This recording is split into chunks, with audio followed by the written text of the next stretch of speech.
车牌子拽了，有警察。这边是停那个那什么残疾人的。你听不懂啊？来，让他翻译一下。那不行啊，把车拿走能行了，残疾人的。等一下，让他打电话找人给你翻译一下。没有呢，我这刚下来，刚才你给我打电话没？啊，找人给你翻译一下。他把那车牌子拽下来了。对。太那啥啊！我叫赵刚。中国人。你多大了？多大了？多大了？多大？我今年那什么了？50了。50了。对不起。什么意思？什么名字？你翻译一下。我King Bank. Нихао, Жалгас. 你好。 На каких еще языках мы могли бы с вами поздороваться? На английском, на русском, естественно. И, конечно, мой родной любимый язык — это наш казахский язык, государственный язык. Да, безусловно. А скажите, вы языки уже знали до работы в полиции или выучили их по ходу? Нет, если честно так сказать, я учил буквально, когда мне 37 лет исполнилось, я тогда подумал, почему война, то есть почему бы нет, потому что вся сфера развивается, вся литература развивается, тем более на английском языке много материалов и много что можно познать и перенять, то есть у западных коллег и вообще. Все так. И из-за этого я как 37, когда мне 37 лет было, я начал изучать активно. То есть это я вообще абсолютно, можно сказать, ноль был.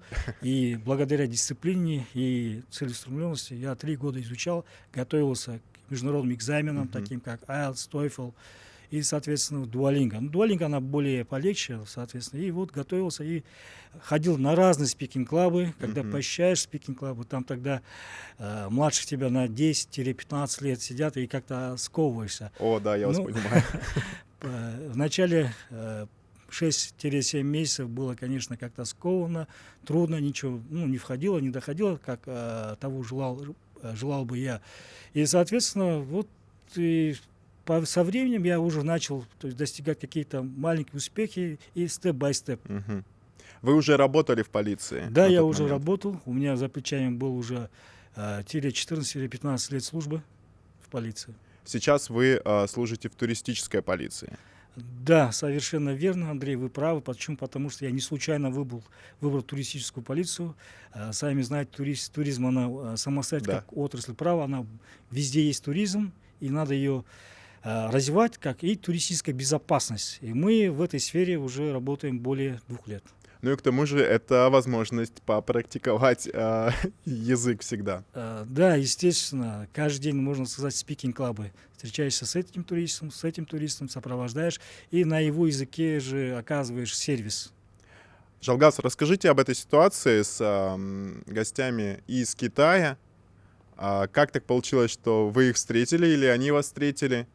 Вот тот ролик, который в соцсетях вот появился в последнее время с вашим участием. Да, естественно, безусловно. Они только подъехали и припарковались для мест с инвалидностью. Это было на Нуружол бульвар.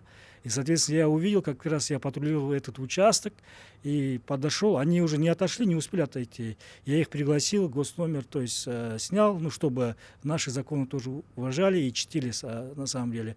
И им пояснил. Один разговаривает на английском, другой разговаривает на своем же родном китайском языке, северный диалект. Соответственно, сперва с ними поздоровался на их языке. Сперва вообще поздоровался на нашем государственном языке, на казахском языке. Они не понимают. И я понял, что они не понимают, и начал на их языке, чтобы быстро их объяснить, донести до сведения тот закон, который они нарушают, требования дорожной безопасности. Вы сразу поняли, что это туристы из Китая? Да, я сразу понял, потому что когда я обратился на казахский саламат сыздарма, халдарыңыз, и они уже на китайском мне отвечали, и я сразу понял, они уже туристы из Китая.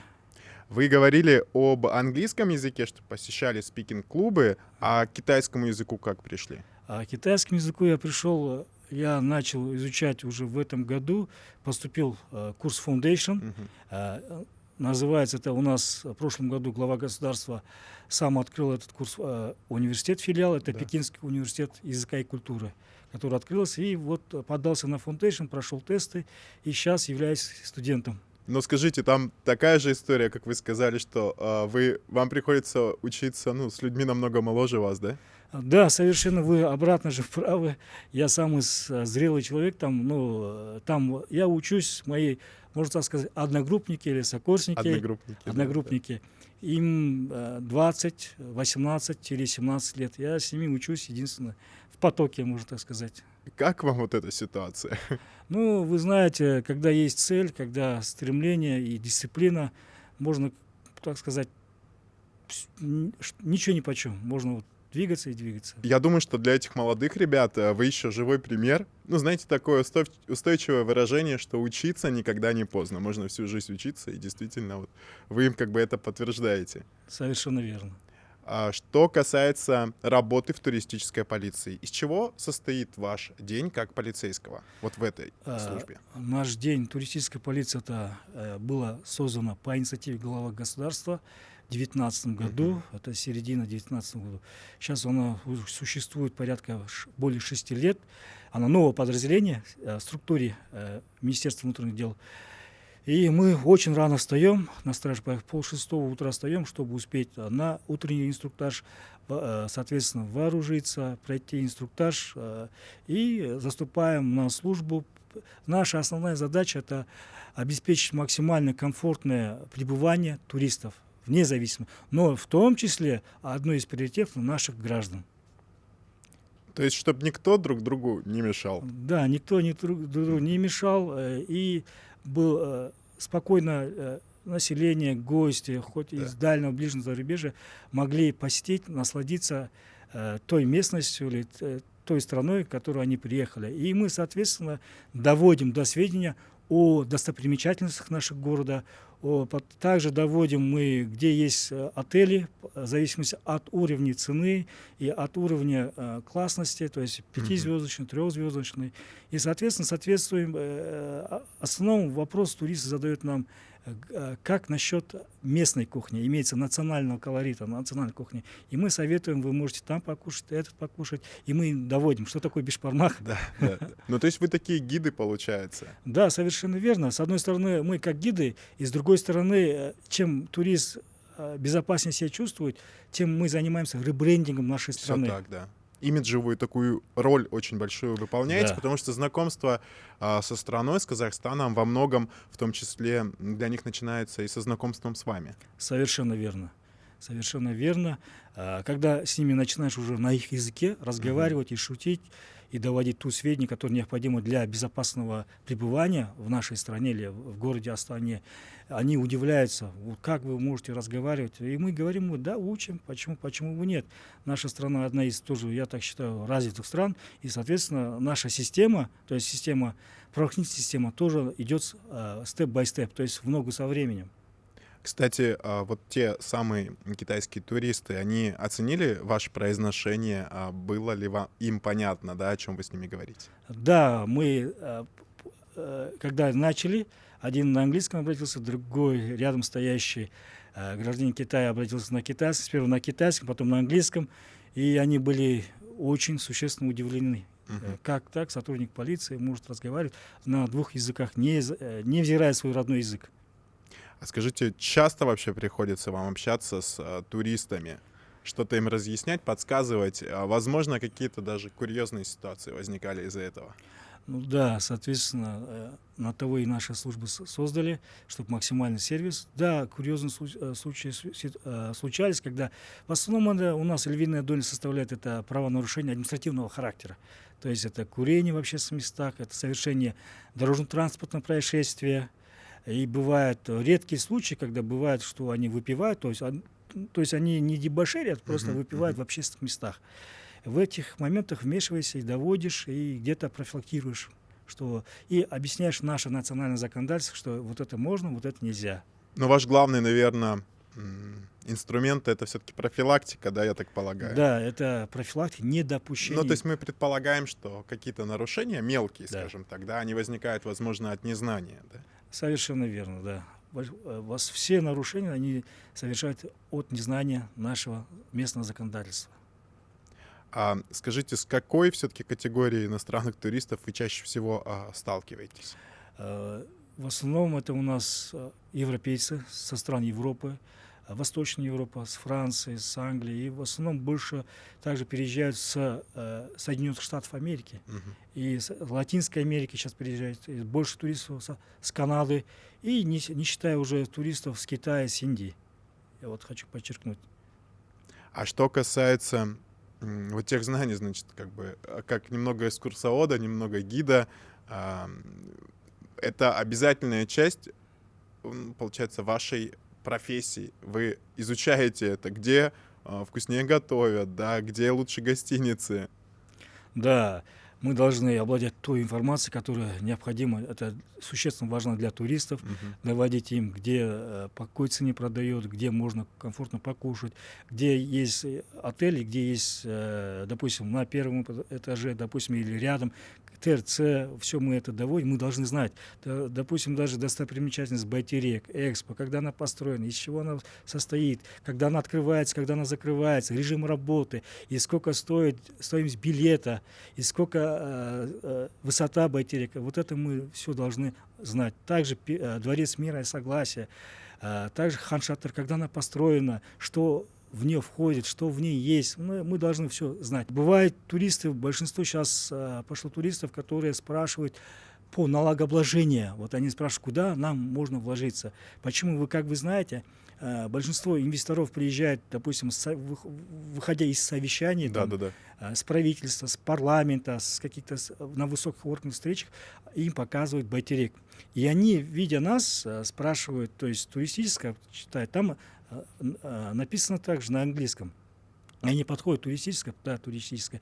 И когда разговариваешь на языке, они раз удивляются, а во-вторых, они спрашивают, вообще, куда можно вложиться? То есть это вопрос сырьевой сектор, не сырьевой сектор. Вы еще и консультанты по инвестициям. Да, мы Atomic бизнес вот мы подключаем, тоже сейчас изучаем, и чтобы довести ту идею, то наше законодательство в сфере налогообложения, конечно, максимально стараемся, но мы всегда призываем, что можно инвестиции вкладывать. Это очень развивающая страна, то есть очень много ископаемых у нас, то есть создаются экономические зоны, чтобы которые льготы, какие-то преференции по налогообложению. И они, да, то есть их заверяешь, и они действительно очень интересуются, заинтересовываются и, можно так сказать, перепроверяют через нас, имеется в виду, какова риска.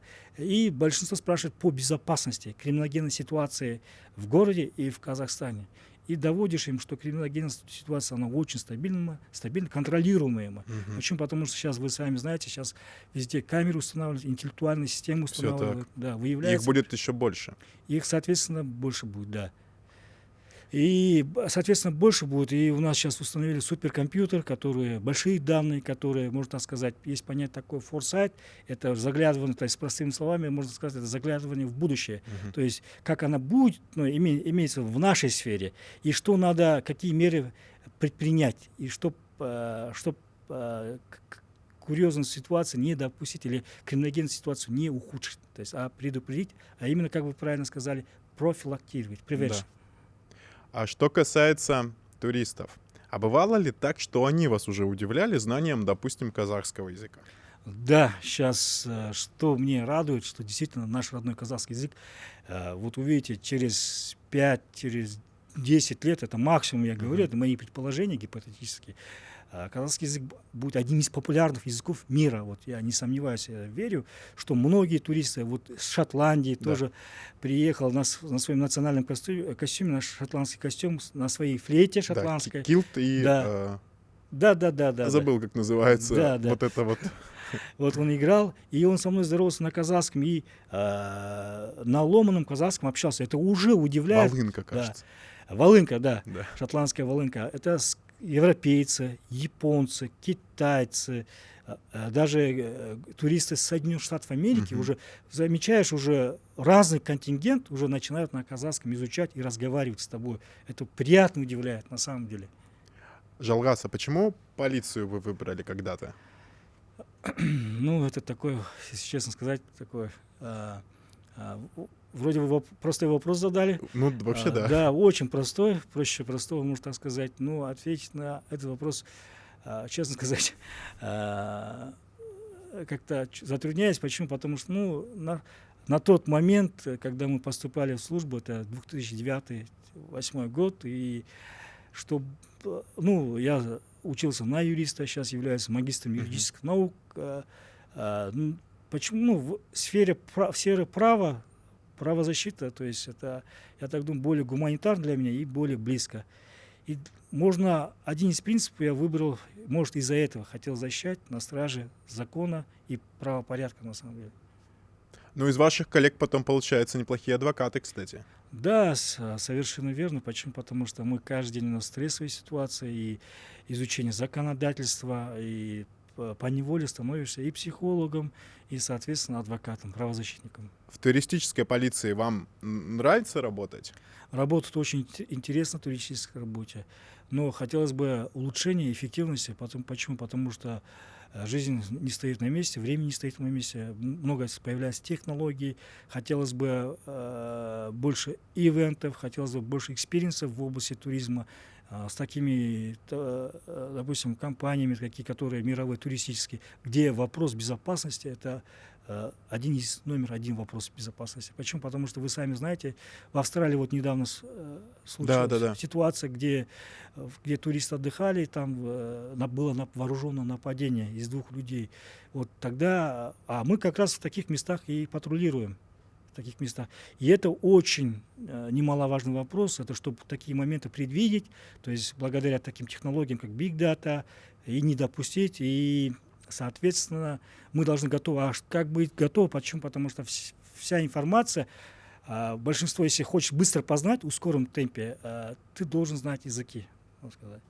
А когда вы оказываетесь за границей, если такое случается, вы обращаете внимание, как работают ваши коллеги, ну, за рубежом? Безусловно, 24/7 мы обращаемся, проводим анализ, детальный анализ, смотрим, начиная от поведения, начиная от формы несения службы, метод несения службы. Это очень немаловажный вопрос, который с учетом нашей специфики работы мы перенимаем у них самые лучшие. Но это вот уже обмен, скажем так, у вас межведомственный, да, как у коллег. А когда вы, допустим, оказываетесь как турист где-то за границей, не знаю, можно ли полицейским отдыхать за границей? Ну, только в отпуске. В отпуске. Но, тем не менее, бывали вы где-то за рубежом? Да, бывал, но у меня таких ситуаций... Там не приходилось вам сталкиваться с туристической полицией, да? Да, совершенно верно. Ну, а чисто так вот визуально вы обращали внимание на... Я обращаю внимание, почему? Потому что сам служащий закона, и обращаешь поневоле, смотришь на метод несения, и как они несут службу, и на форму, и продолжительность времени. И бывает, интересуешься, задаешь им вопросы такие, начиная от службы, кончая до, можно сказать, до заработной платы. У них какая оплата идет, часовая, ежемесячная, как у нас. И все это интересно. Но вы сказали, что изначально все с нуля сами учили. Да. Дайте какие-нибудь лайфхаки, не знаю, советы. Вот для обычных людей, которые вот в 37 лет, да, вы начали язык учить? С английского начали? С английского. Да? База какая? Вообще, лайфхак. Лайфхак, я вам скажу, что, ну, как и все студенты, которые владеющие носители, то есть перевести настройку на английский язык, это раз. 2, читать английскую литературу, хоть вы понимаете, не понимаете, и с субтитрами смотреть фильмы, мультфильмы.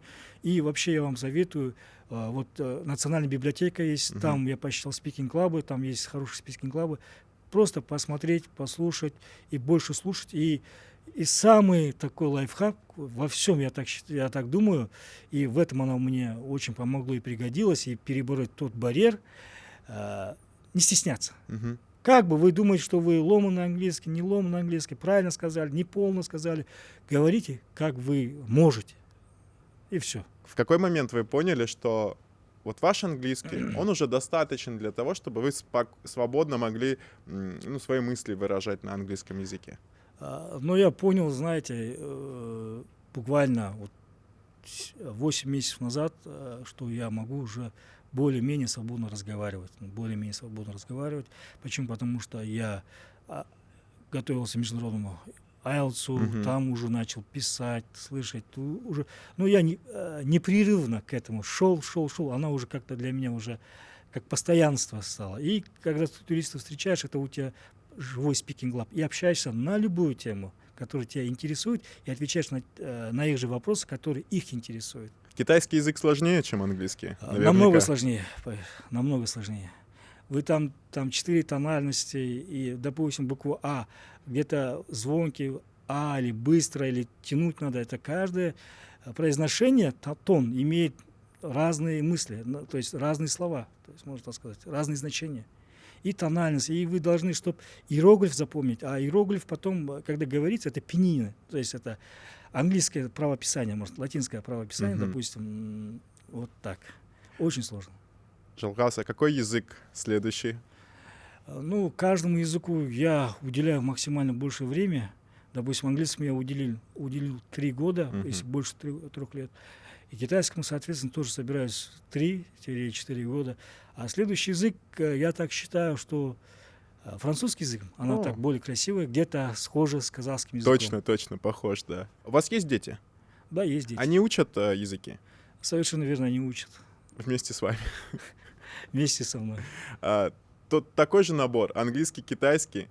Нет, пока английский. Английский. Пока английский. Вот мы с вами говорили, что вы как будто олицетворение страны в определенном смысле. Как думаете, вот туристы, иностранные гости Казахстана, когда они видят вас, ваших коллег, то какой Казахстан перед ними предстает и какое представление о стране вы им пытаетесь продемонстрировать? Прежде всего. Знаете, с каждым туристом я разговариваю, я говорю там, что у нас Усть-Камань есть, Ахтау есть, Алмата, Чимкент, Тарас и Караганды. Сам Казахстан красивый, много красивых мест, Точно очень так. много. Во всех областях есть красивые места, безусловно, без исключения. И все это ты доводишь, но когда они в Астану приезжают, прилетают, они уже воодушевлены, что такая мощнейшая архитектура, градостроительство мощное, они удивляются. И они сами говорят, у вас много таких дорогих автотранспортных средств, которые люксовых, тоже это, говорит, показывает уровень жизни, благосостояния.